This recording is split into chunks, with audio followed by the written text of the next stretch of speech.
Dari jumlah bulan yang 12 itu Allah jelaskan minha arba'atun hurum.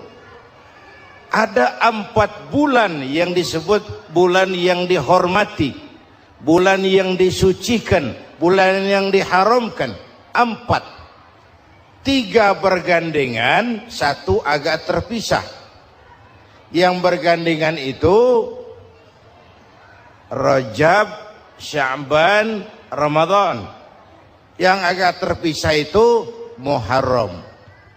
Ini 4 bulan yang dihormati disebut Ashhurul Hurum. Saudara-saudara, Muharram ini salah satu dari 4 bulan yang istimewa. Kenapa? Banyak peristiwa besar yang terjadi di bulan Muharram. Hampir semua nabi dan rasul berkaitan dengan Muharram ini. Hampir semua nabi dan rasul. Kita akan kutip beberapa saja dalam konteks kekinian. Pertama, Allah menerima taubatnya Nabi Adam pada hari ke-10 bulan Muharram. Adam itu bapak moyang kita. Dosanya 1, makan buah khuldi, dikeluarkan dari surga. Kita dosanya banyak, kepengen masuk, enggak nyambung. Hai Adam, dari tidak ada kamu saya adakan.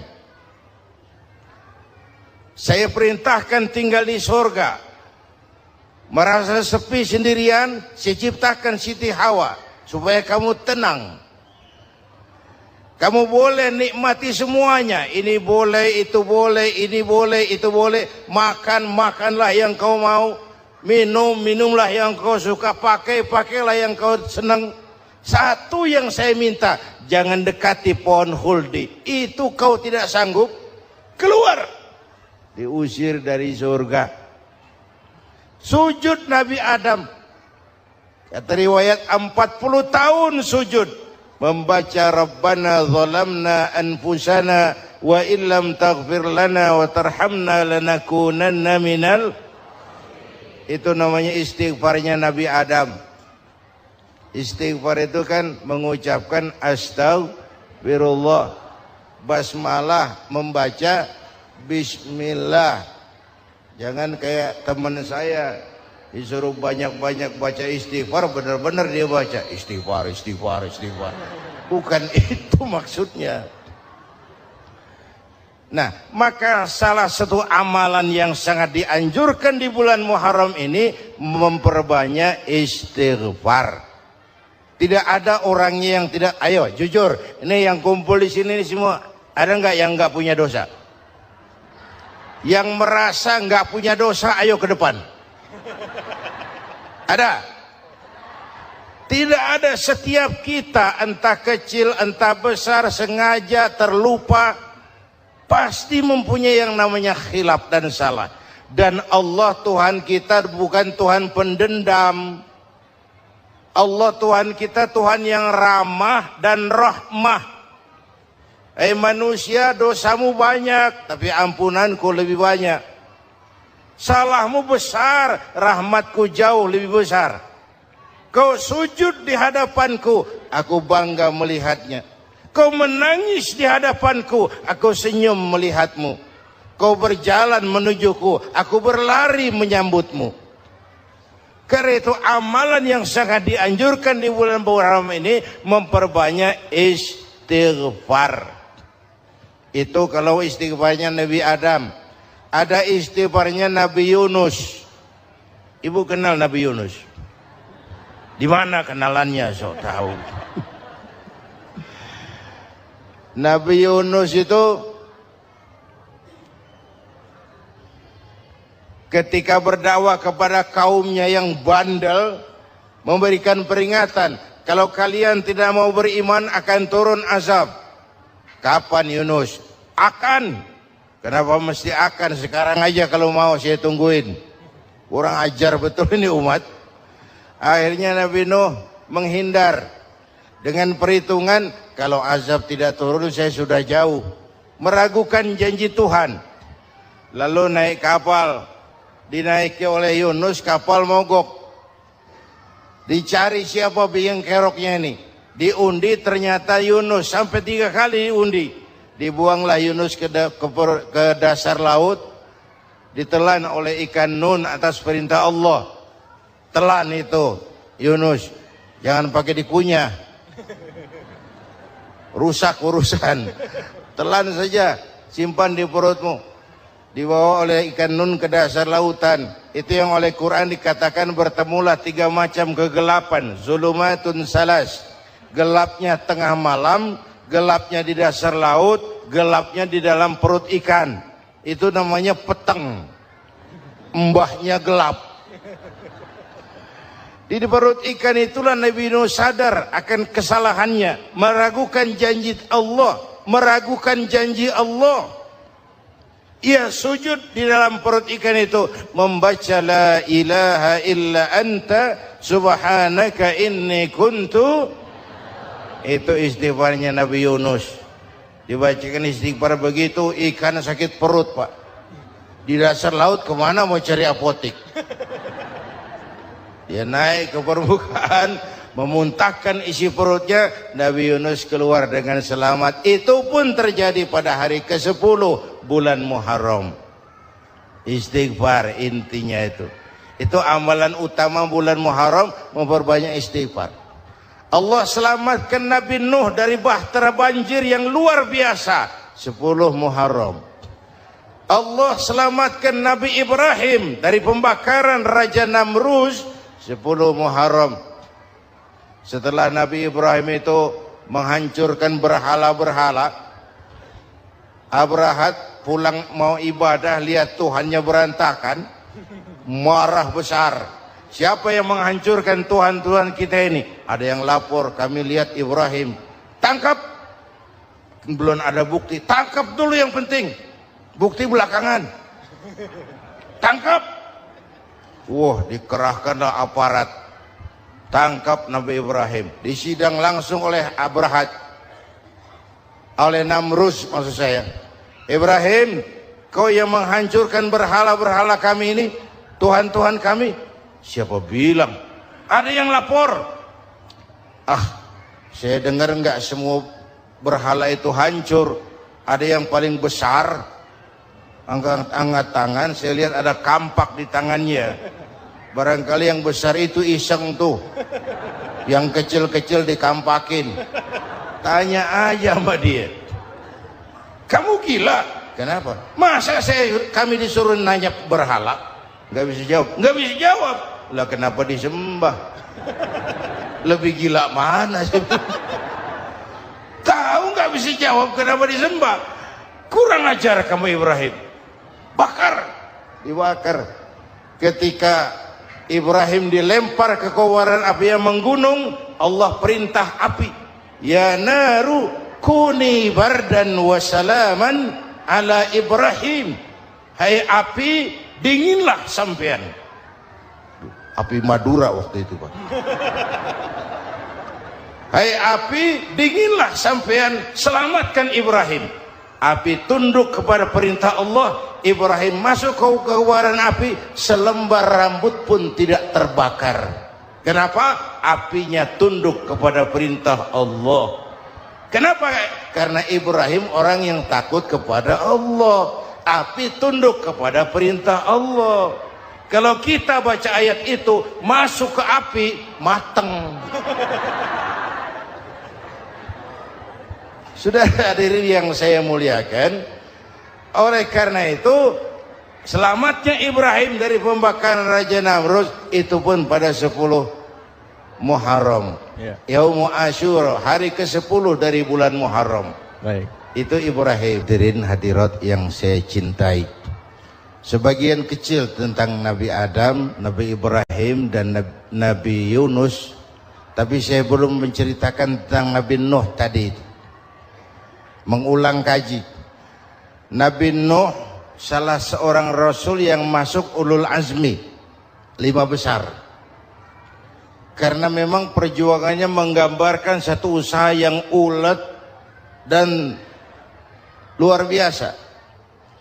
Beliau diberi umur 950 tahun, lalu berdakwah selama 900 tahun, sore, pagi, siang, malam, dapat pengikut tidak lebih 80 orang, rata-rata 10 tahun satu.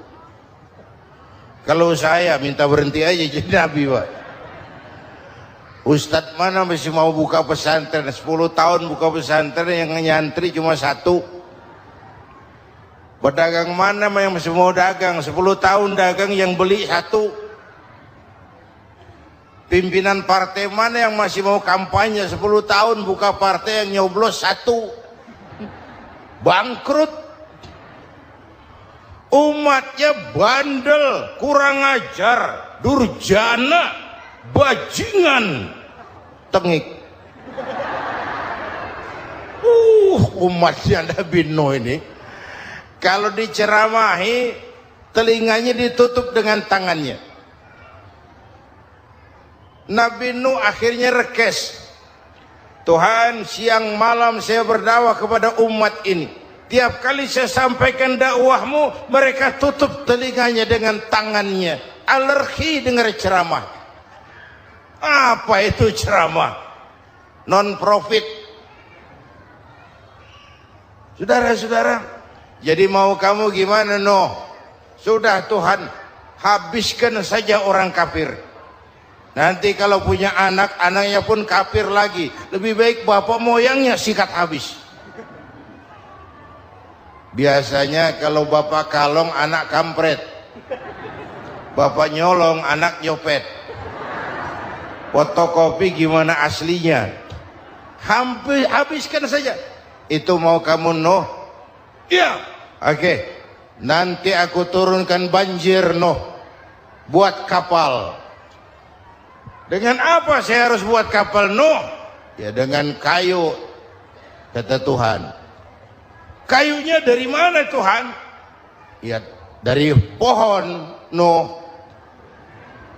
Pohonnya belum ada, Tuhan. Ya tanam dulu, Nuh.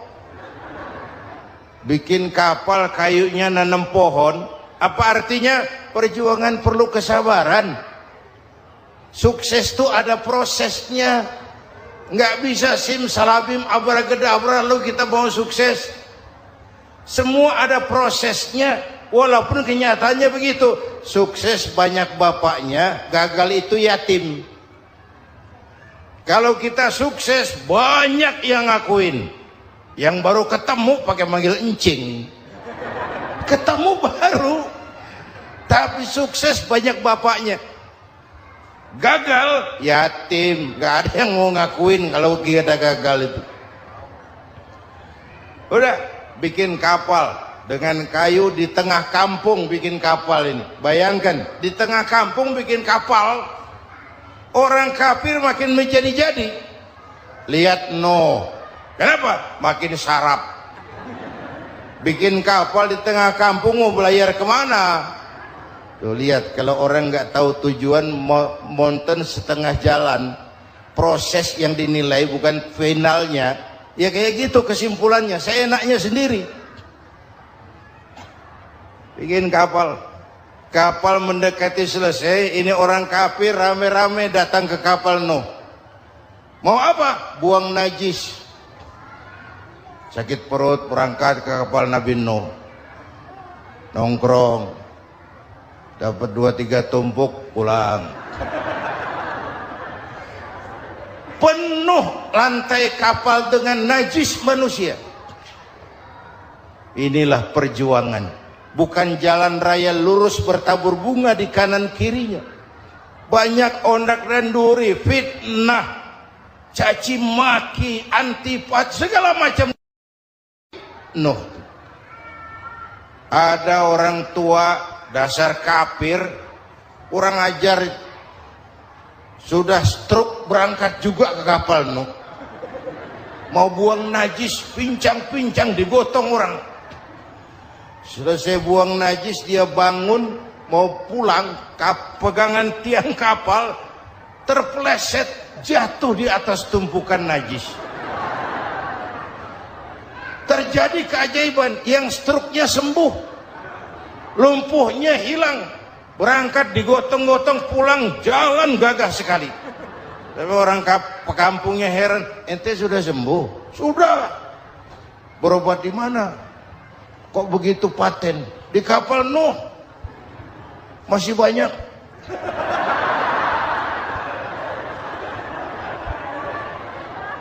Yang berasa perlu obat bawa rantang. Ambil bersih lagi geladak kapal itu. Sudah selesai Nuh? Selesai. Oke, kau orang yang beriman bersamamu, binatang serba sepasang, naik Nabi Nuh, naik orang beriman, naik binatang serba sepasang. Ini cikal bakal penyelamatan manusia, Pak. Naiklah orang beriman, sudah naik semua, Nabi Nuh kontrol. Ini contoh buat kita, kontrol. Sudah naik semua teman-teman, sudah. Pemimpin yang baik bukan cuma terima laporan di belakang meja. Laporan itu yang mana juga bagus. Sama juga kampanye yang mana juga merdu. Kalau aja yang dihitung. Pernah ada calon bupati kampanye janji, kalau saya berhasil kita akan banyak bangun jembatan di daerah kita. Ditanya, Pak, nggak ada sungai di kampung kita, Pak. Dia bilang, sungainya kita bangun sekalian. Udah kadung janji, mana pula orang mau bangun sungai ini. Saudara-saudara, kontrol. Jangan cuma tunggu laporan di belakang meja, semua laporan bagus. Ya, Bu? Bu?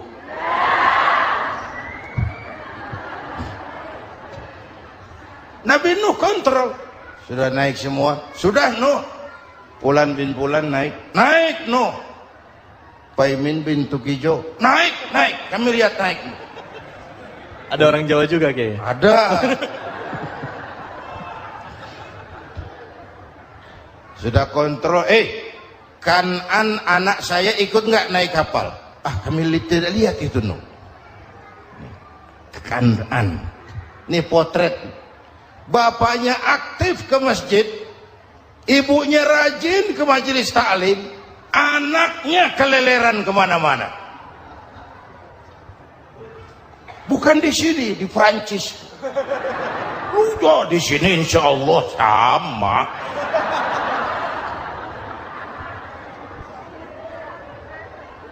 Nuh karena sayang anak, Nuh karena cinta anak, Nuh karena tanggung jawab anak, cari naik ke atas kapal. Lihat Kan'an, anak saya, nggak lihat Nuh. Turun ke ruang bawah, periksa lagi. Mang, ayah Kan'an di dia. Jamaah Tasik ini rupanya di dalam. Tuh ayah mang. Ayah kemana ya budak ini? Turun ke bawah, tanya lagi, ono Kan'an to? Ora nano raketo. Rombongan Jawa Tengah naik ke atas buritan. Dari buritan kelihatan ternyata Kan'an tidak ikut naik kapal, kumpul di darat bersama orang kafir. Ini potret kita sekarang. Kumpul sama orang kafir, hanyut anak-anak kita, ditelan budayanya orang kafir, ditelan tradisinya orang kafir, ditelan pergaulannya orang kafir. Nuh karena sayang anak dari atas manggil. Dalam Quran dijelaskan itu. Karena Nabi Nuh di atas, Kan'an di bawah, teriak, ya bunayyar kam ma'ana. Begitu dalam Quran ayatnya. Cuma ini pakai gaya memanggil supaya kelihatan ke gambar, kira-kira Nuh manggilnya begitu. Ini namanya gaya dakwah, Pak. Kalau ceritanya datar nggak menarik. Maka Nuh memanggil Kan'an, ya bunayya irkam ma'ana. Kata yang dengar, ini gaya orang manggil, ya bunayya irkam ma'ana. Kan'an, kesini nak, naik kapal sama papi. Kata Kan'an di bawah itu, enggak mau papi, John di sini saja. Kata Nuh, jangan nak, Allah sedang murka, akan turun banjir. Kalau datang banjir papi, sa'awi ila jabalin ya'simuni minal ma', saya akan naik ke gunung tinggi yang bisa menyelamatkan saya dari banjir. Kan'an naik ke gunung, gunung dihantam banjir, Kan'an mati sampai sekarang. Yang kelima, Nabi Musa, kisah Muharramnya ini. Lahir dalam kondisi yang sulit karena Fir'aun mimpi akan lahir seorang anak dari keturunan Bani Israel yang akan menghancurkan kerajaannya. Kata Fir'aun, sudah lahir belum anaknya? Belum. Kalau gitu mulai malam ini laki-laki dilarang bergaul sama istrinya. Semua perempuan hamil di bawah pengawasan negara. Mulai hari ini kalau lahir anak laki-laki terutama Bani Israel, penggal. Satpol PP disiapkan. Udah ada kayaknya. Ada. Patroli. Bayangkan, nah Fir'aun itu bikin undang-undang seenaknya sendiri. Apalagi merasa kekuasaannya dalam ancaman. Penguasa manapun kalau merasa dalam ancaman, panik. Padahal kekuasaan itu kayak harimau. Makin lama ditaiki, makin sulit turun. Kenapa? Karena macannya makin lapar. Naik terus capek, turun dimakan harimau. Serba sulit. Saudara-saudara, kalau kita mau belajar dari Pak Harto, saya melihat kekurangan Pak Harto cuma satu, terlambat berhenti.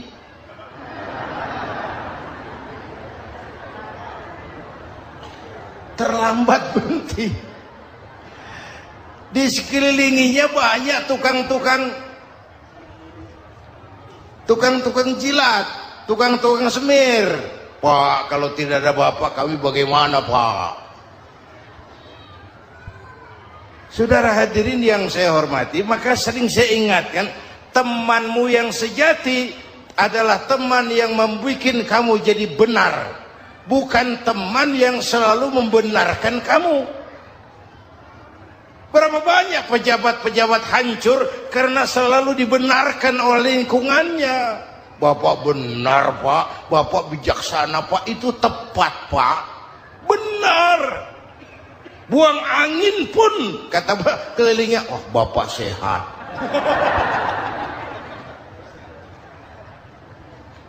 Temanmu yang sejati, teman yang bikin kamu jadi benar, bukan teman yang selalu membenarkan kamu. Bapak Ibu hadirin yang saya hormati, tapi kehendak Allah terjadi. Lahirlah Musa. Bayinya dihanyutkan di sungai Nil. Bayi sudah menderita, dihanyutkan di sungai Nil. Dan akhirnya besar di lingkungan istana Fir'aun. Diriwayat oleh Ratu Aisyah, perempuan Fir'aun, setelah mulai berjuang, terjadilah itu. Musa dan pengikutnya dikejar oleh Fir'aun. Sampai di tepi laut, Allah wahyukan Musa, lempar tongkatmu ke laut. Dalam kondisi darurat, mukjizat tiada jalan. Kondisi darurat. Kalau tidak, mukjizat itu maunya Allah, bukan maunya Nabi. Nabi nggak kuasa, Allah yang mau. Tapi hidup Nabi bukan mukjizat, manusiawi. Tidak mentang-mentang ada mukjizat tongkat, tiap sulit main tongkat, nggak usah berjuang kalau begitu. Itu darurat menyelamatkan umat. Tongkat dilempar ke laut, laut terbelah. Laut terbelah. Itu secara visualnya bisa kita lihat dalam film The Ten Commandment. Udah nonton belum? Urusan nonton kalah sama Ustadz bagaimana sih? Ten Commandment, 10 firman Tuhan. Tekniknya bagus tuh. Bagaimana laut terbelah. Musa lewat. Fir'aun mengejar.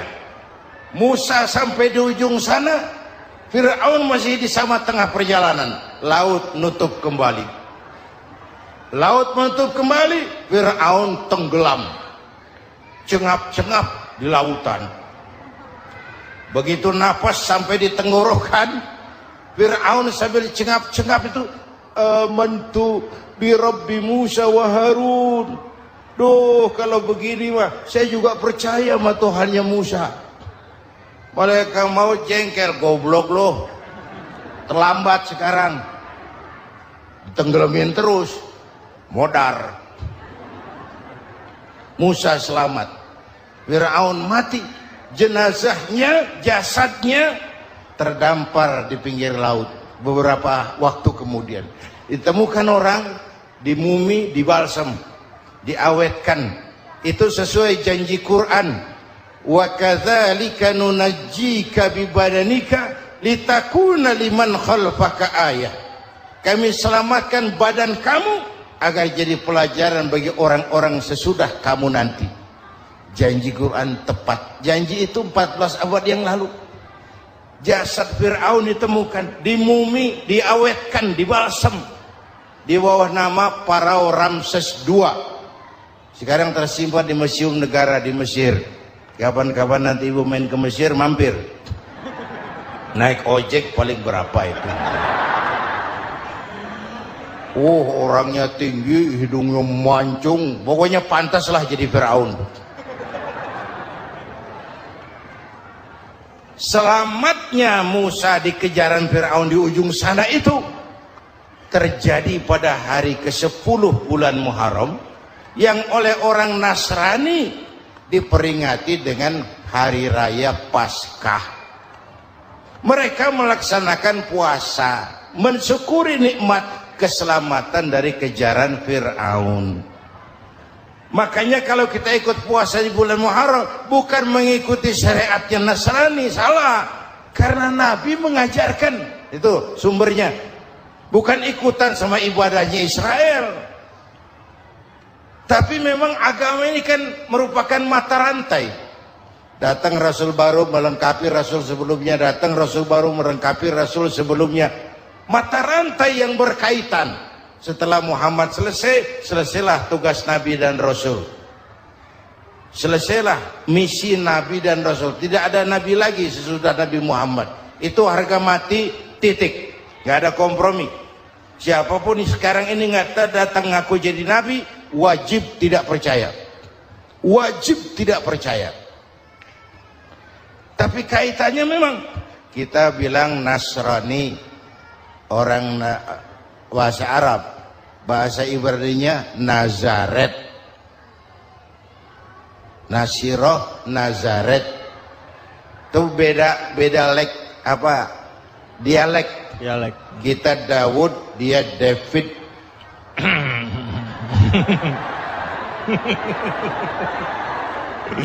Ibrani. Kita Ali, dia Alek. Kita Sulaiman, dia Solomon. Kita Camat, dia Comot.